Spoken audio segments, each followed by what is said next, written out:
예, 예, 워낙 오래간만에 그 유튜브 동영상을 올리게 되는 것 같습니다.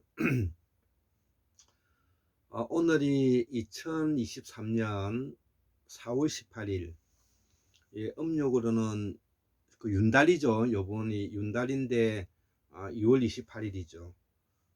2시 한 47분이 되었는데요. 그동안에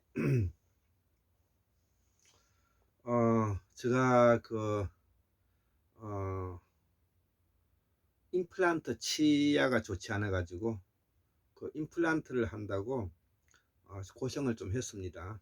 이제 엄니 쪽에 이제 그걸 했는데 그리고 이 3월 달이 지나고 이제 4월 달이 되니까 또 이제 봄이 되고 어저 그저께는 또 봄비가 많이 내렸죠. 음, 그래서 오늘도 아침에 이제 봄비가 좀 내리고 난 다음에 어제 저녁에 우연찮게 우리 부산 초업에서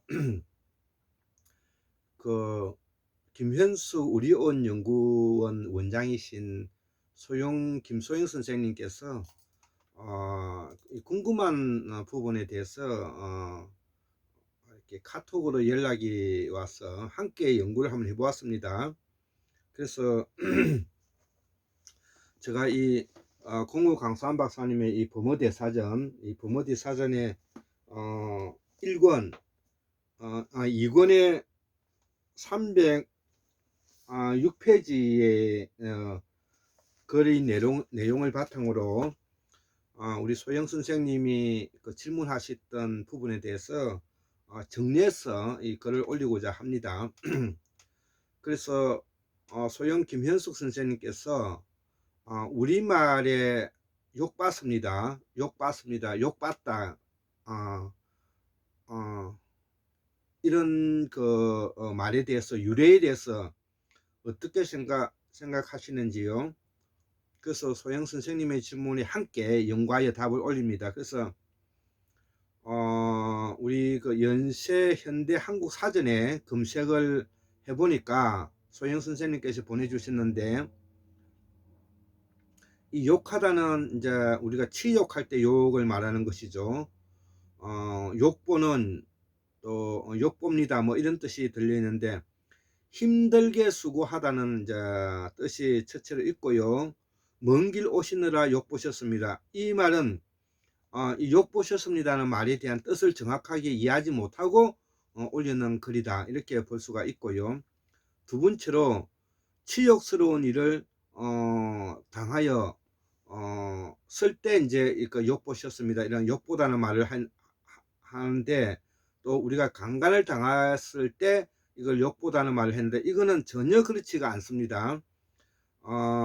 이런 말은 우리가 지금 이제 우리 현대 한국어가 얼마나 잘못되어 있는가를 그리고 이러한 공부가 되면은 우리 국민들이 모두 다 언어의 암흑천지에 빠져서 건너편에서 벗어나오지를 못하는 그런 내용이 될 것입니다. 그래서 우리는 공우 강산 박사님이 작년에 12월 달에 돌아가셨는데요. 이 공우 강산 박사님의 범어 대사전을 또 공우 강산 박사님의 책을 집에 비치해 놓고 여기에 대해서 공부를 꼭 해야 된다고 생각합니다. 예, 이 책이죠. 예, 이 책입니다. 이 책. 예, 이 범어 대사전인데요. 자, 그리고 이 범어를 우리가 이해하지 못하면 우리말을 알 수가 없고요. 우리말을 알 수 없을 뿐만 아니라 세계 언어의 어원을 우리가 이해하기가 또 어렵다. 이렇게 이제 볼 수가 있는데요. 자, 그래서 연세 현대 한국어 사전에 있는 욕보다의 의미는 전혀 원래의 욕보았다는 말과는 의미가 다르다는 것을 여기서 지적하는 것입니다. 그래서 우리가 쉽게 어원을 잘 모르고 쓰는 언어들, 예전에 우리가 식민지 시절에 쓰던 역사 속의 언어들을 좀 모르시고 사용하면 어원을 아시면 어떨까 해서 누구나 쓰는 언어를 친숙하게 우리가 그 이해할 필요성이 있다는 것이죠. 그래서 우리가 식민지 시대 때도 그렇고 지금 현재도 공호 강산 박사님이 우리의 말과 글이 산스크리트에서 나오고 범어에서 나왔다는 말을 하였지만은 사람들은 여기에 대해서 그 정확한 공부를 하지 않고 있다는 데에서 제가 또 통탄할 일이다 이렇게 이제 생각을 하고, 그렇기 때문에 이렇게 공부를 하지 않으니까 우리는 어떤 내용으로 언어가 지금 왜곡되고 있는가 하면, 우리가 예전에 한국의 여인이 위안부가 되어 일본군에 겁탈당하고 오면은 욕받대이 하며 서로를 위로하며 했던 말이라 이렇게 뭐냐면은 이해를 하고 있다는 것이죠. 그래서 이 서러운 역사 속에 서러운 말은 이 불행한 여인들 뿐만 아니라 우리의 역사를 떠올리게 하는 내용으로서 이 욕보다는 말을 이해하고 있다는 것이죠. 그러나 우리는 여기에 대해서는 전혀 그런 뜻을 쓰면 아니 되고, 또 그들에 대한 또 예의도 아니다 이렇게 이제 제가 말씀을 하고 싶습니다. 자, 그래서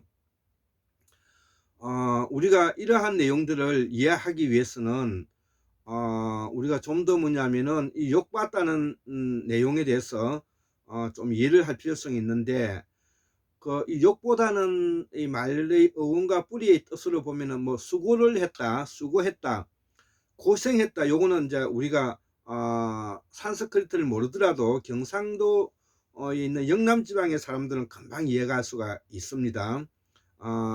그래서 우리가 어떤 어렵고 힘든 일을 해왔을 때, 마치고 왔을 때 부모님들이 자녀들에게 너 그 일을 하느라고 애썼다, 욕봤다는 말을 하죠. 이때는 이 말이 수고스럽고 고생했다는 말이 되는 것입니다. 그렇기 때문에 이거는 틀린 말이 아니죠. 그렇기 때문에 영남 지방에서 쓰고 있는 그 어원에 대한 그 말의 어원은 바로 범어와 매우 밀접성을 가지고 있기 때문에 여기에 대해서 우리가 쉽게 이해할 수가 있다 이렇게 이제 볼 수가 있는 것입니다. 자, 그래서 우리가 이 욕보다는 말의 뜻을 경상도 사투리의 뜻으로 이해하면은 그 말을 쉽게 이제 이해할 수가 있다는 것이죠. 자, 그래서 또 한 번에 이제 소연 김현수 선생님께서 이제 인터넷 사전을 한번 찾아보니까 그 인터넷 사전에는 어떻게 적혀 있느냐니까, 이 부끄러운 일을 당하다, 몹시 고생스러운 일을 겪다, 강간을 당하다, 이런 세 가지 뜻으로 적혔다는 것이죠. 이것도 이 인터넷 사전에서 나와 있는 말이 전혀 부합하지 않는 왜곡된 언어이라는 것이죠. 그렇기 때문에 우리는 지금 현재 우리의 학문이 맥이 끊겼다 이렇게 저는 생각을 하는 것입니다. 그래서 우리의 학문이 맥이 끊겼다는 것은 우리가 지금 쓰고 있는 말의 의미를 정확하게 전달하지 못하고 있다는 의미와도 같은 것입니다. 그래서 이 욕받다, 욕보였다 이런 말은 부끄러운 일을 당하다, 몹시 고생스러운 일을 겪다, 강간을 당하다는 이런 부정적인 뜻으로는 전혀 쓰여지지 않다는 뜻입니다. 자, 그렇다면 욕보다는 이 경상도 쪽에서 쓰고 있는 이 문화와 그 의미로 보면 이 욕보다는 의미는 단어가 풍기는 뉘앙스는 지금 현재 우리가 뭐냐면은 서울 경기지방에 쓰고 있는 표준어와는 전혀 상당히 다른 것이죠. 예, 다른 것입니다. 그래서 이 아까 앞에서도 이야기했다시피 경상도 사투리에서 쓰고 있는 이 욕보다는 아까 같이 인터넷 사전에 나와 있는 부끄러운 일을 당하다, 치욕스럽다, 몹시 고생스러운 일을 겪다, 강간을 당하다는 이런 의미로는 전혀 없고요. 어떠한 일을 매우 심혈을 기울여서 그 일을 이루고 완성하고 성취했을 때 부모들이 자녀에게 격려 차원에서 하는 말이다. 또 부모와 자식 간의 관계뿐만 아니라 동료 관계에도 마찬가지라는 것이죠. 그렇기 때문에 경상도에서 쓰고 있는 이 욕보다의 의미는 바로 심혈을 기울여서 일을 해냈을 때 그에 대한 격려 차원이다. 이 말을 이제 우리가 할 수가 있는 것입니다. 자, 그래서 이제 그 소영 선생님께서 오후 10시 29분에 이제 문자가 이제 카톡으로 왔는데 늦게 미안합니다. 욕 받습니다. 이 유래에 대해서 어떻게 생각하시는지요? 이렇게 이제 오면서 위에 이제 저 내용들을 이제 보내주셨는데요. 자, 그래서 이제 제가 그 욕보다는 의미를 저는 금방 이해를 하지만 이제 여기에 대해서 답을 정확하게 해드려야 되기 때문에 제가 강사한 박사님의 이 범어 대사전을 직접 찾아서 그 306페이지에 306페이지에 뭐냐면은 욕보다는 말이 있습니다. 이 욕보다는 말이 요거와도 관계되고 우리가 한자로 적고 있는 유가와도 관계가 있는 것입니다. 유도도 바로 그런 데서 나온 말입니다. 요가, 유가, 유도 뭐 이런 말들이 다 애써서 힘을 쓴다는 뜻이 되는 것이죠. 자, 그래서 이 글을 제가 다 정리해서 여기에 뭐냐면은 제가 답을 드렸습니다. 자, 그래서 골장 선생 건강TV 김태수가 11시 12분에 소영 선생님께 이제 글을 올린 것이죠. 소영 선생님의 질문에 답 올립니다. 욕보다 욕받다의 뜻에 1번 인터넷 사전에 강간을 당하는 뜻도 틀리고 북권리를 당하다는 뜻도 틀렸고 몹시 고생성리를 당하는 것도 틀렸다. 그래서 여기에 그는 완전히 곡해되고 왜곡된 내용이라는 것이죠. 예, 우리가 지금 이제 한국 사회가 책을 읽고 공부를 한다지만 우리의 의미를 정확하게 이해하지 못하기 때문에 우리의 학문이 단절되었다는 것이죠.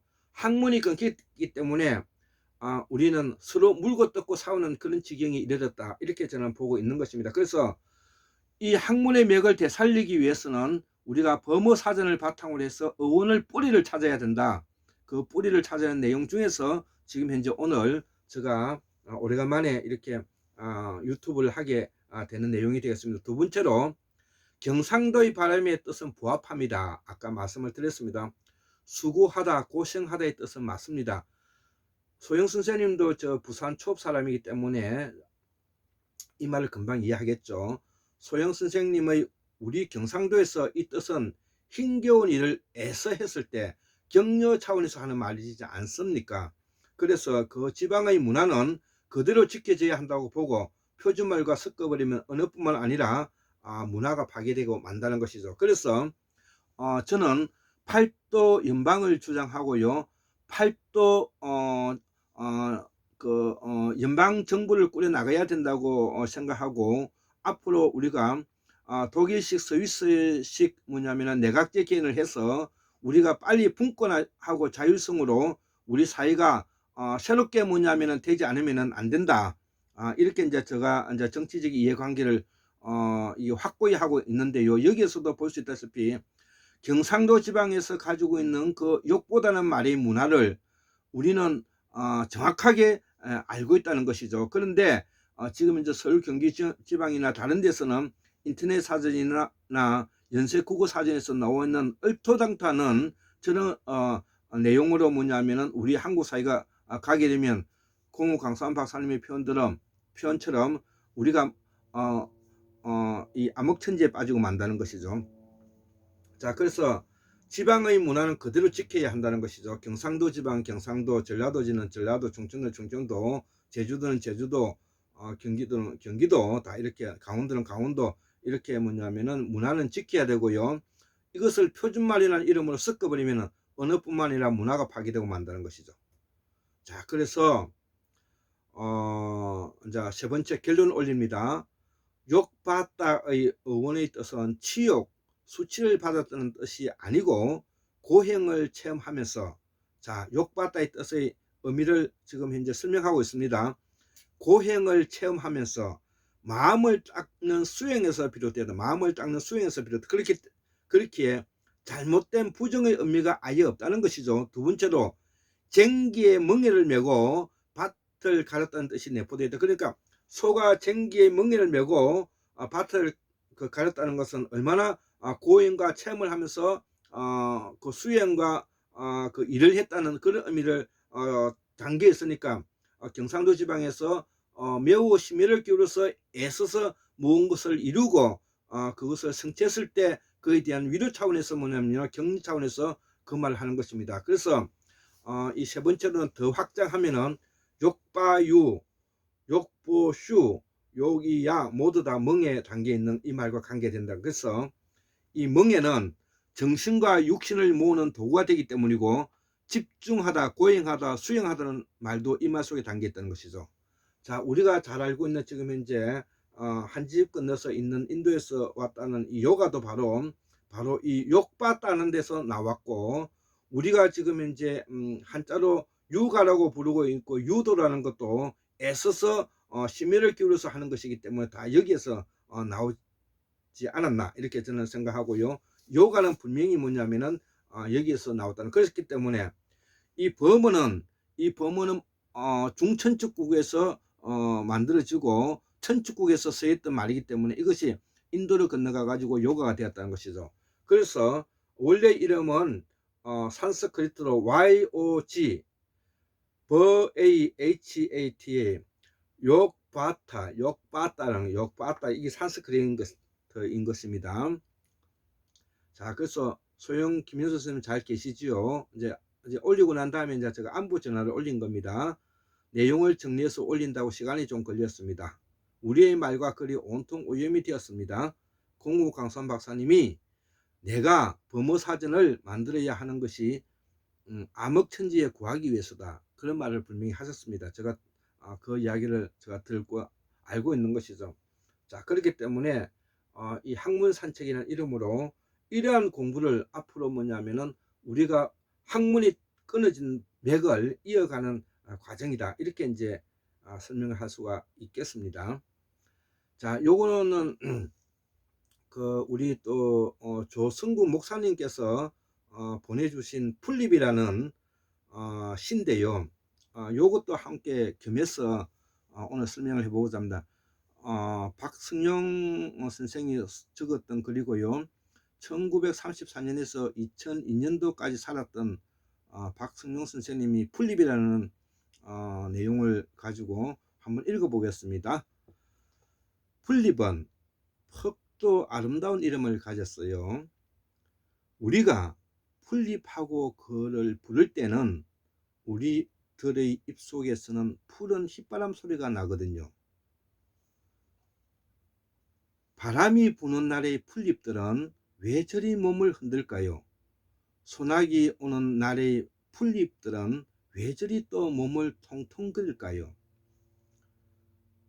그러나 풀잎은 퍽도 아름다운 이름을 가졌어요. 우리가 풀립하고 자꾸 부르면 우리의 몸과 마음도 어느 듯 푸른 풀립이 되어버리거든요. 이게 1998년도에 시집에 풀립이라는 창작과 비평사에서 놓은 내용에서 이 풀립이라는 시를 적었는데, 이 풀립이라는 이 시를 냉정하게 이 생각해서 제가 이렇게 보면 이 풀립에 대해서 전혀 뭐냐면은 이 박승용 선생님께서는 어원을 이해하지 못하고 이 풀에 대한 어원뿐만 아니라 입도 마찬가지고 단지 우리가 지금 현재 그 이렇게 조상으로부터 내려오는 막연하게 우리가 이해하고 있는 이 풀립에 대한 내용을 좀 더 미사여구를 겸해서 좀 더 심층적으로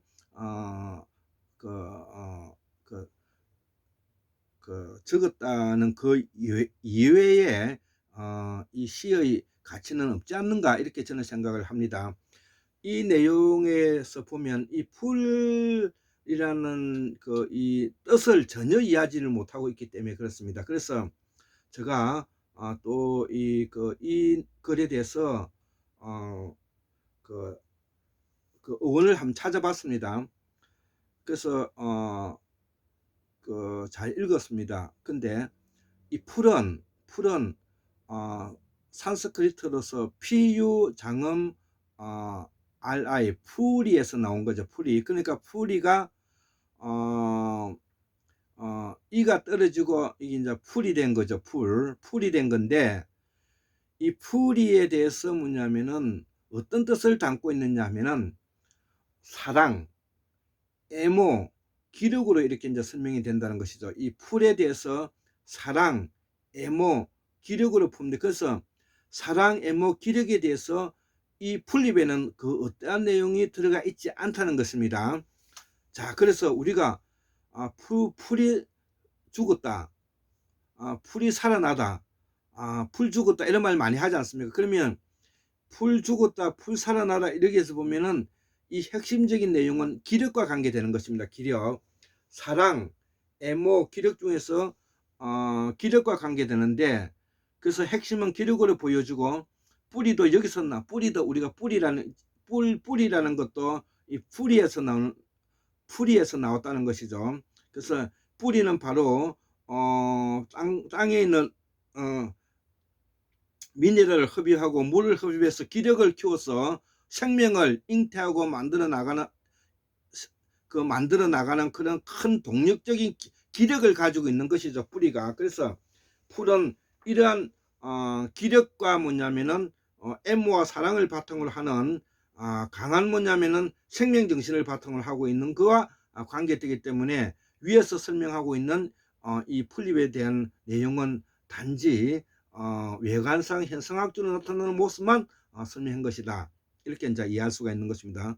자, 그런 의미에서 우리가 다시 한번 이 뜻을 읽어보면 어떨까 참조하시다, 이렇게 이제 제가 조성구 선생님에게 보냈던 것입니다. 자, 그래서 소영 김현수 선생님께서 감사합니다, 힘이 많이 됩니다, 이렇게 이제 올려오셨는데요. 제가 그 소영 선생님에 대해서 뭐 개인적으로 존경할 뿐만 아니라 또 우리의 정통 예복에 대해서 오랜 평생 장인으로서 살아가시는 분이기 때문에, 이런 분들이 바로 한국의 정통 연예의 모습을 닮아 있고 그런 정신을 가지고 살아가는 것이다, 이렇게 생각하기 때문에 저는 우리 김현수 우리온 연구원 소영 선생님에 대한 존경하는 마음으로 이 글을 받들면서 이 글을 올려 드리는 것입니다. 74,142년 1960년 2023년 4월 18일 화요일, 한국문학수는 골장 김대수 올립니다. 예, 감사합니다.